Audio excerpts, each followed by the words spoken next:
welcome back to Unfiltered Convos, and today we'll be discussing Vanderpump Rules Episode 2. Please remember to like, share, subscribe, and comment down below. For this episode, I will rate it a 8 out of 10. I am actually enjoying this season so far. Um, so let's get into the episode. So we started off the episode where Tom has returned from filming his show, and he also plans a birthday party at Ariana's house. Well, they're both of their house. He wants to plan a birthday party there, which she's not for. He then asked the assistant Anne to check with Ariana if she would be okay with him having the party there, and if anything, he could get her a hotel room, I guess, for her to stay when the party is happening, which she's not in agreement with. And then we saw that he has set up some white noise machine in front of his door because I guess during the whole scandal, like information was being fed to other persons. So he set that up so no one could hear his conversations that he was having. And we found out Ariana says that if he does have a party at the house, she will call the police. And yeah. The next scene, we have Lisa Vanderpump. She decides to close the Pump restaurant after 10 years. And we saw in the news where it was due to some increase in rents for the location they were at. And logistically, it wouldn't make sense. So she decided to close doors on the restaurant. The next scene is James and Ali. They were out for a walk. And they were discussing the whole idea of having a dog and wanting another dog. And of course, Ali asked him about Graham, if he has heard anything about Graham, because we know that Rachel is in the mental facility, so he hasn't heard anything about Graham and if he's okay or where he's even at or anything like that. The next scene then shows where we have Tom's friend Jason. He visits him, and also in that scene we saw where Tom expressed his feelings for Rachel and wanting to see where the relationship can go. And we know that they're not together now, but it's really eye-opening to see him really diving deep into showing his feelings towards her and really actually wanting to see where the relationship could go, which honestly speaking, I don't see where that relationship would have gone anywhere. I just think it was in the heat of the moment. It was all excitement, so he was game for everything as much as it blew up his life, but he was just game for the whole thrill and excitement of it. And I think they would have probably got bored of each other after, if they were supposed to actually stay together. They would have probably got bored of each other, and then it just doesn't work out. Then we saw where his assistant says that Ariana said that if he does have a party at the house, she was going to call the police. And for his compromising, he says that what if it's just a few friends over and they end the party at midnight. The next scene we have where we see Lala meets up with Ariana. And they were discussing the whole that Tom wants to have a party at the house. She's not in agreement with it. And we have Lala being like the logical person this season, because we know if it was Katie or anybody else, they would have more agreeing and leaning towards Ariana's feelings, really. Not saying that they're not valid, but they would be more like a yes people around her. Where for Lala, she can see logically and says, well, at the end of the day, it's also his house, so it's not illegal for him if he wants to have a party at the house. And of course, she does ask her, why is it that she's still living in the same house, which is something that everybody is trying to understand to this day. Like, why is it that you're still living in the same household with this man, which caused you so much drama or pain? And the reasons behind buying out and don't want him to keep the house and stuff, I does not add up. It doesn't make sense to me. She probably has to maybe break it down dumber for me or something, but I don't see where, even if you got the house, you would want to be staying in the house. I don't see why you care if you are bought out and you don't want him to be staying in the house. Like, that doesn't make sense to me. Why do you care so much if he stays in the house? And we see that her partner as well has some reservations about her living there and when is she going to actually move out. And rightfully so, because who wants to such a big scandal of a relationship, and then your person that you're getting to know and dating, they're living with their ex.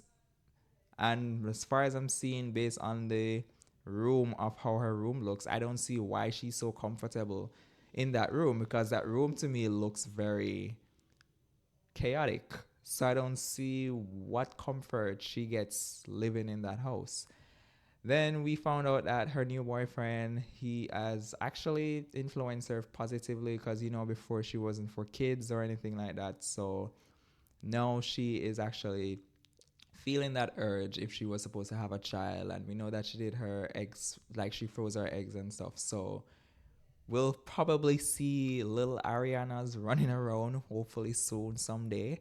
But I like the feeling that I like the idea that this person has changed your mind towards wanting to have kids.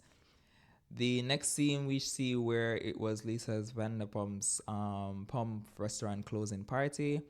We saw that we have Schwartz. He was bartending. We know how bartending for him previous seasons ago was. So we see him behind the bar bartending. I'm assuming he's so comfortable now because of Tom Tom and now their new restaurant, Schwartz and Sandy's. So I see why he's probably a bit more comfortable now being behind the bar.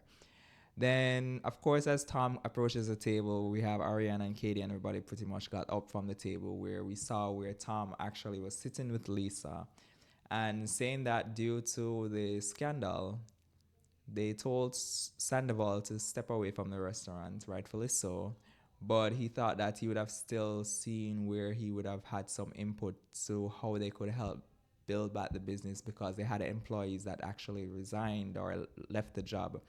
So I'm finally seeing some backbone to Schwartz somewhat this episode where he's not putting up with Sandoval's foolishness. He's not being a lapdog. He's not like just sitting in the background agreeing with everything he's saying. He's like actually pissed and actually speaking his mind, rightfully so. Then we also saw where Lisa was also saying that Schwartz cannot necessarily just blame everything for the business going down on Sandoval because partially so he had something to deal with it. He knew about the affair and of course he knew about the plus it was their apartment allegedly that they were meeting up at. So you can't play dumb and act as if like you were just as clueless as everybody else and expecting Sandoval to take the full blame for everything because both of your all name are attached to the restaurant and everybody knows that when there's one there's the other, and it was already out in the public that your apartment was allegedly used for the meetings. So you can't necessarily blame everything that's going down on the restaurant and think that it's all Sandoval's fault. It's mostly his fault, but you kind of have to take some accountability there as well. The next scene we saw where she went to re-record her Good as Gold for emo night, and then also she shared in the scene where she also struggles with OCD, where she has issues when leaving her kid with someone. She mostly trusts leaving her kid with like family members, but for like someone outside of that, that's where she has issues doing that. And then we have the following scene we saw where Schwartz and Sandoval finally meets up, and Sandoval decides to go sober because the fact that Rachel is in a mental facility and she cannot drink or anything like that, he just thinks it's rightfully so that he shouldn't drink while she's there. So he basically decides to be sober. Schwartz wants Sandoval as well to be a bit more involved in the business, like give ideas, like as much as they told him to take a step back, like still show your interest in the restaurant. But all he saw him was doing was touring and basically, which we did see him touring, putting Rachel name in songs, acting as if like it's life is normal, nothing really is happening. He states as well that Ariana hasn't paid any bills for 8 months, which is ridiculous to me if that's true. But yeah, I can't really trust anything that Sandoval says at this point. I think he just says stuff just to get a reaction or to get sympathy out of people. So it's hard for me to tell that what he is saying, it's basically what it is. Then we saw where Shorts says that, well, Sandoval says he just wants to know that he's going to have his back, where we saw that Shorts says, well, he's just going to do what's best for him. We will see how long that best for him actually lasts, but I think rightfully so now he's just a bit annoyed and pissed because he has literally the entire world down on him, plus the business that they poured much money into is kind of now looking like it's going to crash before it even picked up per se.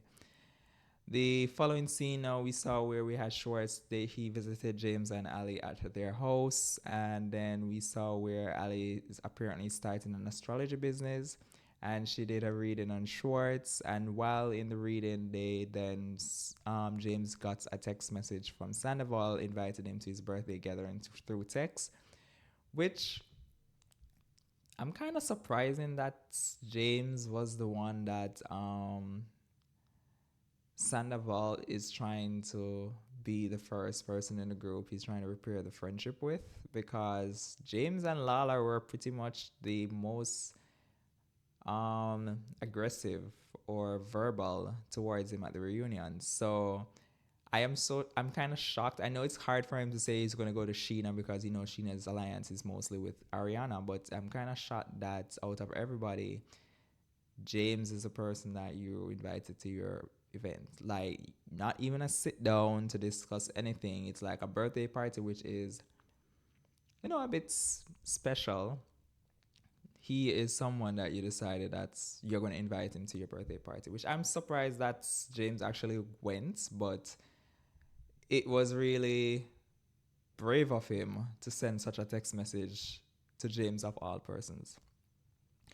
Then we have the next scene, which we had James and Ali. They then attended. Ali says she is not going into the party because pretty much she don't fuck with Sandoval, and her alliance is with Ariana. So she will sit in the car and wait until James does what he has to do in that party.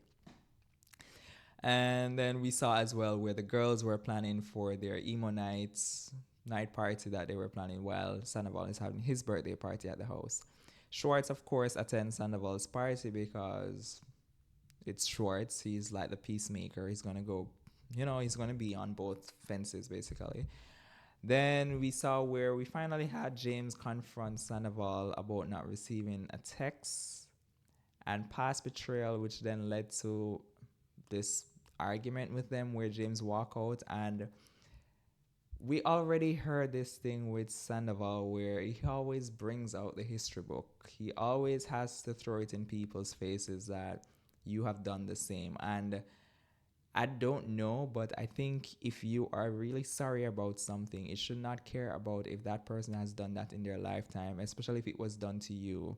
You're supposed to know how, as a grown 40-year-old man, to take accountability, despite if the other person does the same thing or constantly does the same thing. But it's not about the other person, it's about your actions. And if you want to change, take that accountability and not necessarily throw it in person's faces to remind them that you have done this, especially when so many years ago. Like, it shows to me that even that friendship you guys had for those many years, it seems that it was something still lingering in your brain, where you felt in yourself that you doing this with Rachel, you justified it. So, well, he shouldn't feel away because he did it to me how many years ago. Like, it's ridiculous. And I'm doing wrong, James, to get up and walk out because, like, we haven't spoken in months. You haven't said anything to me. You invite me to your birthday party, and then you decide that this is the way you're going to have the conversation by you throwing it in my face that you did the same to me. Like, it was ridiculous at this point.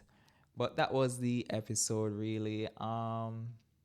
I'm hoping, I can't wait to see next week because it seems like that is going to be interesting as well. I am actually enjoying, as I said, this season. So we will see what next week brings. Please let me know in the comment section below what were your thoughts on tonight's episode. Remember to like, share, subscribe, and comment. And I will see you next week. Bye.